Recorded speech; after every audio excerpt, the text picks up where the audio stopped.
In this video, I'm going to be showing you how to do inventory costing methods, or cost flow assumptions. These assumptions are called LIFO and FIFO. LIFO stands for last in, first out, and FIFO stands for first in, first out. So I'm just going to write these over here. This is FIFO, and that's LIFO. So, what exactly is a inventory cost flow assumption? Why would we do this? When would we do this? Well, say if we opened up a restaurant and after 4 months we're looking back at the inventory, we're like, okay, well, in January we bought 2 units, which is basically 200 in this example, and for a total cost of $6, I'm sorry, not total cost, $6 a piece, for a total cost of $1,200, but I just chopped off the zeros for simplicity's sake. And then in February we bought 4, March we bought 3, April we bought 3. As you can see, this is also from January to April, the prices have increased. So we can see that this is in a time period where inflation is happening. And that's oddly going to end up being 99% of the time. So let's see. So in total, we bought 12. If we add all these up, we get 12. So if we see that our sales are 8, if we had 12 and then we sold 8, we have 4 left. Let me redo that. So that's 8. Alright. So as we're going through this, we see that we bought different units at different times, different prices, and we don't know which one of these we sold, because they would be at different prices if, we had sold them at different times. So what we do is we make an assumption. So when we do FIFO, we assume that the first in was the first to leave. Now, the best way to physically imagine this would be like, say, milk, for example. You really want to sell your oldest milk first. So if we're in April, probably end of the April, maybe beginning of May, we want to sell milk from January before we sell milk from February or March. So we can go through and say, all right, so if we have 12 total and we sold 8, 1, 2, 3, 4, 5, 6, 7, 8. We have 4 left. So we have, these are all at different prices though. So in March we have one here at $8. So let's write this down. 1 at $8. And here we have April, we have 3 of them at $9.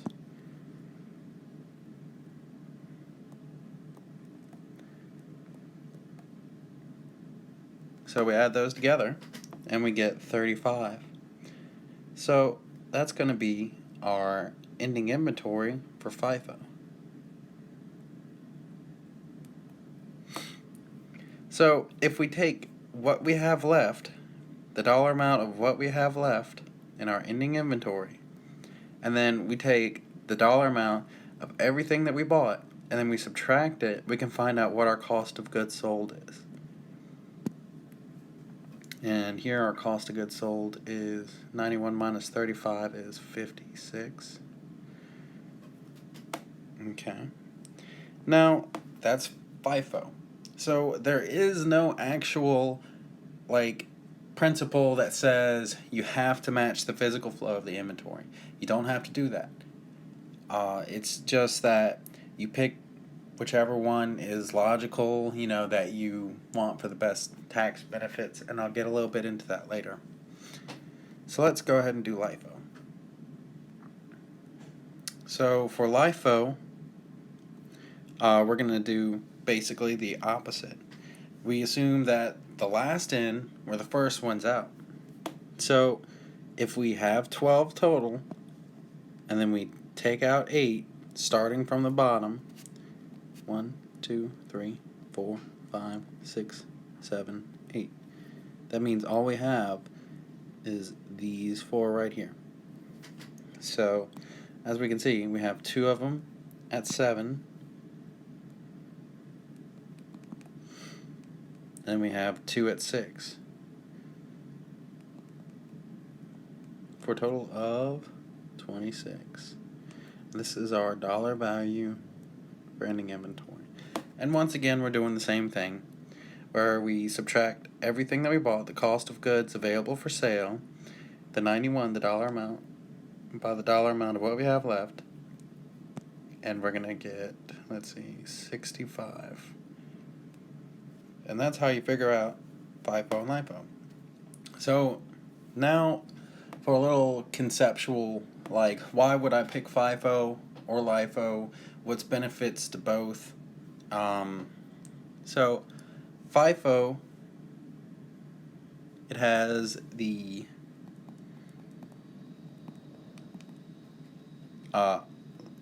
highest net income,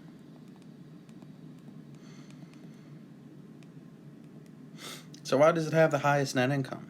Well, if we look here, we see, well, the ending inventory is way higher here, and in the accounting equation, assets equals liabilities plus stockholders' equity, the inventory is asset. So if inventory is up, net income is up, because the equation always has to be balanced.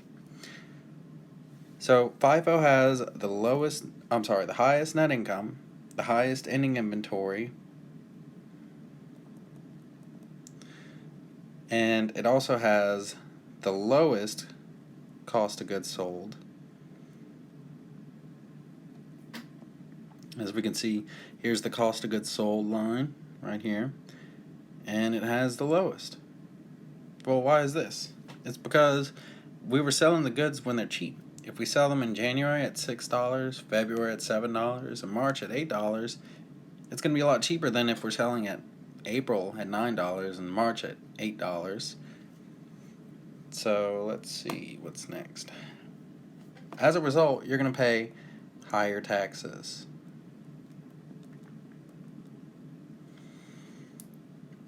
So FIFO typically tends to match the physical flow of inventory, because with the example with the milk, it's pretty easy that, the first thing that's going to spoil is going to be the first thing out. But like I said, there is no principle that says that you have to match the physical flow. FIFO is internationally recognized.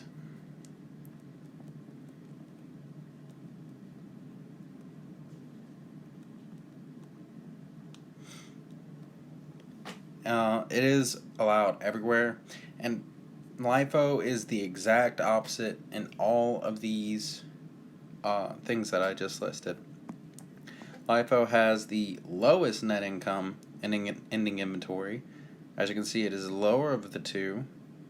It has the highest cost of goods sold of the two, and it's because we're selling them when they're more expensive. And as a result, you're going to pay lower taxes. It seldom matches the physical flow.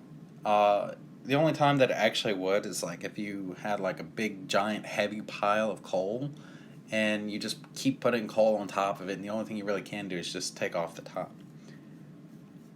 And LIFO is not allowed under international standards.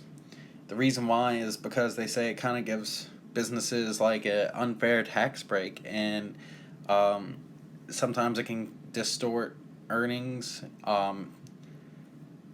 So they're both very good. It just really depends on what you want specifically for your business.